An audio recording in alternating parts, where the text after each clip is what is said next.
I'm Tony Sklar with bnetTV. We are here at the Broadband World Forum in Amsterdam for 2012. I am speaking with Mr. Oliver Johnson from Point Topic. How are you today, sir? Very well, thank you.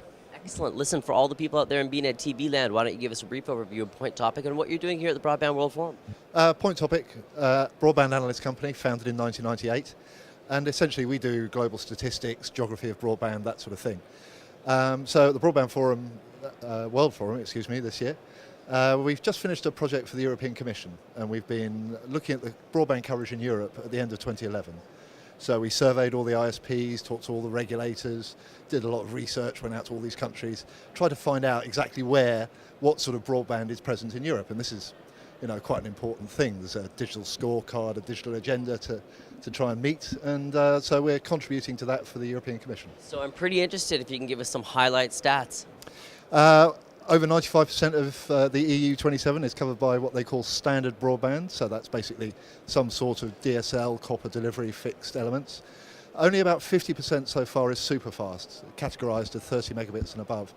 So there's a milestone next year. The whole of the EU population is supposed to have access to 2 megabits, and we think we're going to do that with a bit of help from satellite and some of the LTE deployments.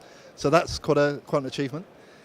And then in 2020, it's 30 megabits for the whole of the population. And so those are some big numbers. Yes, and that's going to be a challenge, particularly in the rural areas. It's a lock in the urban areas. So I would tend to have agreed with you for sure, but after speaking with a number of fantastic vendors here during this particular conference, with the amount of vectoring that they're able to do now and bonding with copper, it really sounds like the technology over the course of the next few years is going to stream up to be able to garner that number.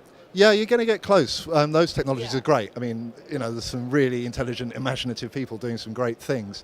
It's pushing it all the way out is going to be the difficulty. This 100% is a bit of a lodestone. You can cover sort of 80, 85% quite happily, but then you need a few billion more and a bit of subsidy and a bit more imagination to actually get that last percentage with access to the internet, and that's what we really want. So bnetTV had published an article in the Daily here today talking about broadband. Is it a luxury or a right? It's a right, it's a utility, absolutely. People have been saying this for years. The UN has signed up for this. Chile, Finland, it's an actual right enshrined in constitutions, and it's only a matter of time really before this becomes a fact in all the countries. And the only thing that's holding it back is it's really quite expensive to do. So if you're going to say this, you've got to back it up with some cash. So at the end of the particular article, we had written, who's going to pay for it? Well, ultimately, it's going to be the European taxpayers, whether that's via the central funding initiatives. A lot of countries pay into the European Commission, and that goes out to the places that needs it. But also the sort of local governments, as it were, are going to have to pick up some of the slack. In the UK, it's only £500 million contributed at the moment. That's going to have to grow, and I think you're going to see similar elements throughout Europe. The economic benefits, the gains you get from increasing penetration, more than pay for the amount that you have to subsidise. No question about it. I'm a huge fan of the level playing field on all aspects for all people to have the ubiquity or the ability to garner the same information on a ubiquitous level. How do other governments or other geographies mimic what the European Commission was doing? The reason why I say that is because obviously the US has a similar initiative, but clearly we're not reaching those types of numbers. Well, the US is doing pretty well, and again, they have a rural issue. A lot of the commercial deployments, the Fios and the Verizons and the AT&T, they're doing very well, but in the revenue-dense areas. Right. So it's really... So along the East Coast and the West Coast, great, but there's a vast geography in between. Yeah, and I think there are some plans, there is a plan or two in place to try and cover some of these areas, but it is a problem, particularly in the US, which has much more antipathy towards central subsidies. It doesn't like federal government getting involved particularly. Many good reasons for that, but unless that happens, you're not going to see that final percentage covered.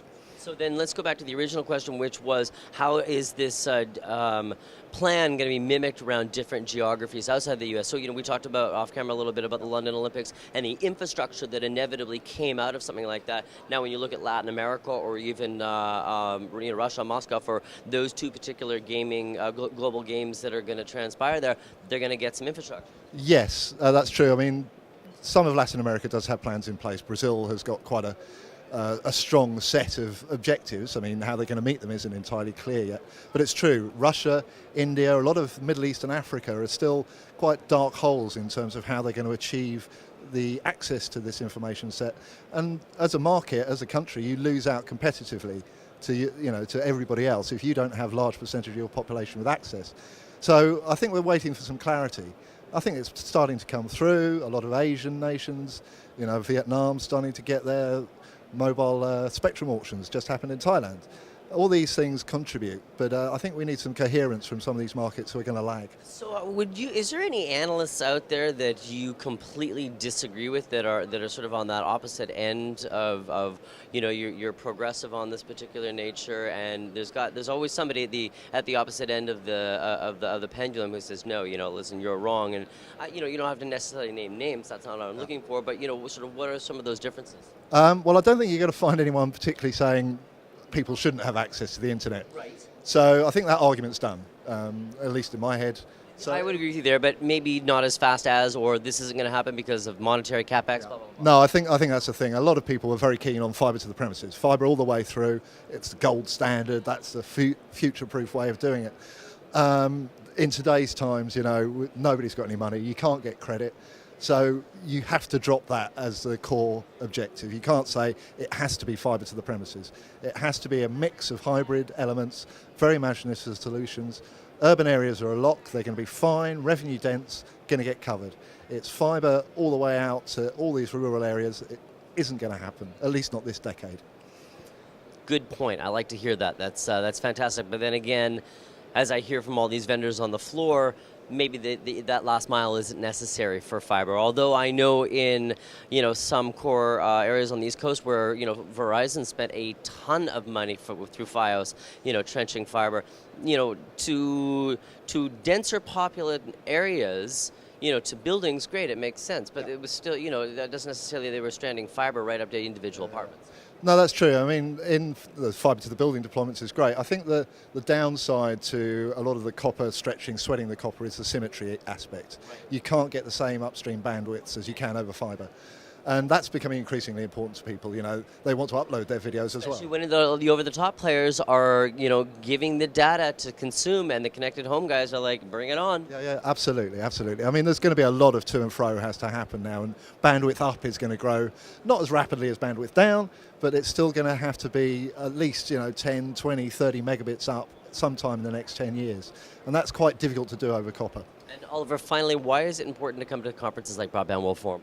It's where you get to do some FaceTime. I mean, it's a bit of an expression, I know. I'm going to leverage my synergies now as well. But you spend a lot of time sort of emailing people and to and fro, but there's nothing replaces sitting down, talking face-to-face, exchanging ideas. Oliver, thanks very much for taking the opportunity to speak with us here today. I hope we get a chance for an update again in the future.